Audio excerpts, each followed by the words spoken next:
We've talked on this show about the major suspensions of black kids in schools as early as kindergarten, black boys and black girls. It is a significant issue. And we've heard for years what happens when it comes to our boys and girls being diagnosed with ADHD, and teachers and administrators saying they don't know how to deal with all of these kids, what in the world is going on. So the real question is it a problem with educators, not just teachers, but also administrators and the school district, or is it the actual problem with our kids? Well, educator and school psychologist Dr. Umar says one way the schools deal with perceived bad behavior is to diagnose and medicate students for attention deficit hyperactivity disorder, or ADHD.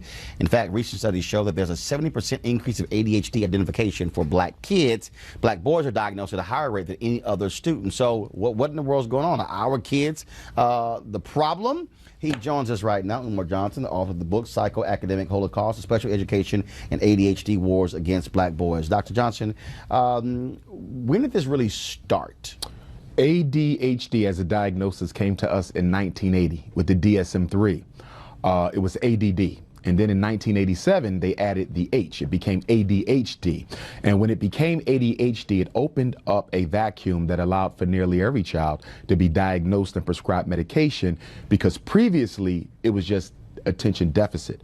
Once they added the word hyper, it opened up the opportunity for medication. And what I'm trying to understand is, and again, look, I'm not a doctor, whether it's psychologist, psychoanalyst, medical doctor, but a 7 or 8 year old kid being hyper, I'm just okay. Yeah. I mean, I think that's called being a 7 or 8 year old kid. It's normal childhood behavior. There's a couple issues here, Roland. Number one, 97% of all public school teachers, charter, independent school teachers are female. Yeah. So you have to look at the female culture of the schoolhouse and how when boys cannot adjust adequately to female expectations, they are marginalized. When you look at the criteria for ADHD, losing things necessary to get your work done, not being able to pay attention, blurting out answers, having excessive energy, that's normal male child behavior. But when you come to school, you're kind of expected not to engage in traditional male types of behaviors. And if you do, you become stigmatized. And then in comes the drug companies, the manufacturers of all these popular anti-stimulant medications who pay for a lot of the teacher conferences. They're fueling the overdiagnosis. They also fund significantly the American Psychological and the American Psychiatric Association. So a lot of this is about money. It's not about treatment. So if you're a parent out there, you're watching this and hearing this, I mean, how do you combat that when that is constantly coming at you about your child? Education. Number one, parents need to know that in the school, we do not diagnose ADHD. ADHD is not a special education disability. Now, my doctorate is in clinical, but I'm a school psychologist. I go between both worlds. You don't diagnose ADHD in the school. So why are so many boys being put in special ed for ADHD? Because one of the special ed classifications is known as other health impairment.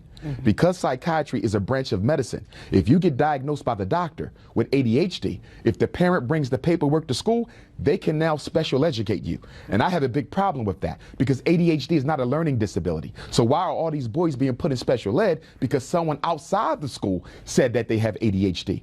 And that evaluating psychologist, 85% of the time, never observes the child in the environment where the complaints are being made. The teacher's making the complaint, but you never go to the school to observe the child to see whether or not the complaints are legitimate. So it's secondhand information that's fueling this whole catastrophe. What is the moment where this kicks off, where you see in schools in terms of like when that diagnosis is made? What should you as a parent be looking for when they start going in on your kid and saying, oh, you've got ADHD? First thing, I think parents need to tell teachers to stop. You have to sometimes remind teachers that your degree, your certification and expertise is in teaching.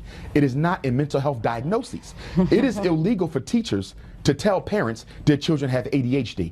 It's not illegal to recommend that the parent look into the problem more. Right. But once you say what it is, your child has ADHD because my son has it, I think he needs medicine, you just cross the line, because now you're operating outside your boundary of expertise, and it happens all the time. And we know boys of color are disproportionately diagnosed not only with ADHD, but the conduct disorder, oppositional defiant disorder. They're on the Ritalin, the Adderall, the Cyclone, the Metadate, and the list goes on, and no one's telling parents about the side effects. You mentioned a gender component. Do you find the same problem when it comes to black educators?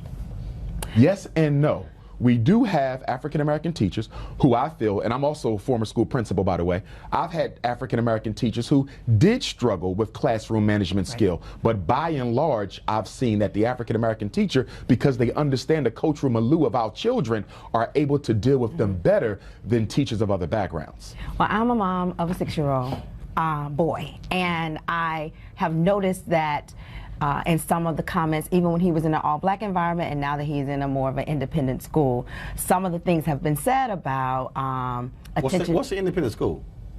You know, like I don't want to put It's not school out publicly there. funded. Not publicly funded. I like that. Private school. It's a private school, but here it's like a Sidwell is considered an independent That's school. a private school. I know. I thought that was something new. whatever. But there is a difference There's a between difference. being independent and being private. No. When it said independent, I thought it was like homeschool or something. So I was, No. Oh, God, no. Oh, gotcha. Okay.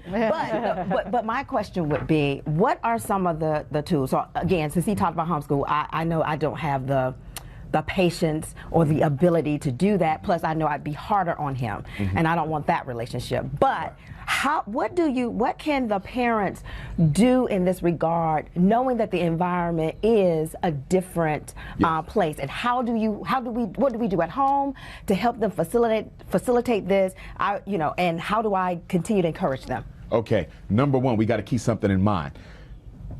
Because a lot of our boys grow up without the father at home, that masculine energy which normally provides the boundary setting, the consequences, is taken out. 85% of black boys diagnosed with the ADHD don't have their fathers in their life, which is why I've renamed ADHD Ain't No Daddy at Home Disorder. ADHD. It's not about mental health, Roland. It's about the breakdown of the black family that leaves the mother there with the responsibility of turning a boy into a man. So what are some recommendations I have for mothers raising boys on their own? Number one. And if it's two parents. Yes, and even if it's two, even if it's two, be consistent with your discipline. The biggest difference between mothers and fathers is mothers are more likely to negotiate with their children. They're more likely to give a second chance. You cannot do that, especially raising a black boy. Why? That don't happen right here. Right. Ain't no negotiation. Ain't no second chance. Me either. Women are more likely to give a second chance because you're maternal. But you can't do that with our sons. You know why? Because when they get out into the real world, they're not given a second chance. Trayvon Martin didn't get a second chance. Eric Garner didn't get a second chance. So in your household, if your son is able to push the limits of your consequences, he's going to grow up with a mindset thinking he can get over in court, he can get over in school, he can get over in the job. We have to raise them right so they can deal with what life is going to throw at them. We're out of time. How much? Where can folks reach you? They can reach me, drumarjohnson.com, on the website, and on Twitter at Dr. Umar Johnson.